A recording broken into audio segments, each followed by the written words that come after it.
Alors au tout début, je rencontre Mathieu. Mathieu qui lui joue de plusieurs saxophones. Et moi à ce moment-là, je viens d'avoir ce nouvel accordéon, le Bertrand Gaillard. Et en essayant de mêler les timbres de nos instruments, en essayant de faire de la musique ensemble, on a tenté de mêler le timbre de cet accordéon-là avec... Avec le sopranino, qui est le plus aigu des saxophones.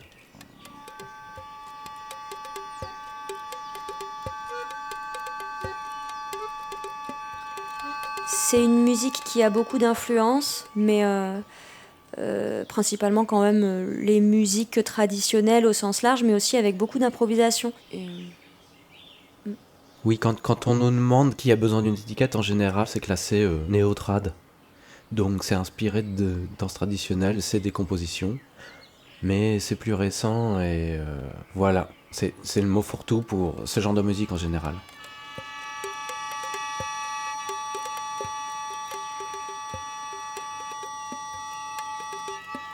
Le premier album, il s'appelle L'Amarante. Au début, il n'avait pas de nom. Maintenant, quand on les a repressés, vendus et tout, il s'appelle L'Amarante. Ouais. Et en fait, le répertoire qu'on avait en live au tout début, on l'a un petit peu forgé en faisant de la musique dans la rue, notamment à Lisbonne. On a passé un petit moment à faire de la musique dans la rue, donc la rue, c'est quand même aussi un super endroit pour travailler les morceaux et être confronté à des oreilles, voilà, aussi diverses que variées.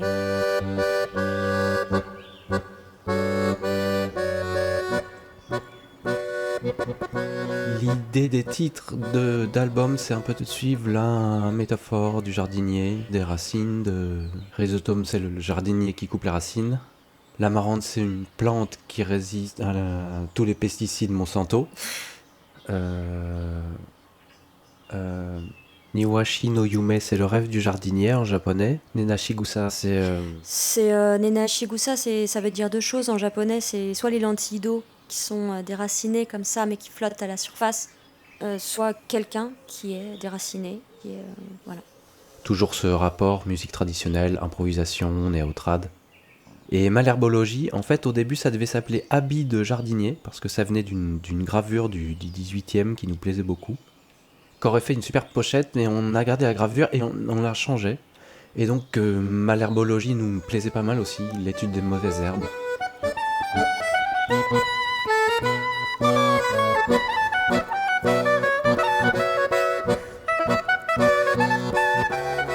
À l'intérieur du disque, dans le livret, se déploie aussi la métaphore et le champ lexical de la botanique, puisque toutes les descriptions des morceaux sont conçues comme faisant partie d'un grand herbier, où chaque morceau est une plante inventée, raccommodée avec des bouts de plantes qui existent dans la réalité, mais qui viennent d'herbiers de continents différents et qui sont un petit peu rafistolés comme ça. Donc chaque morceau est comme ça une plante dépliée dans un herbier.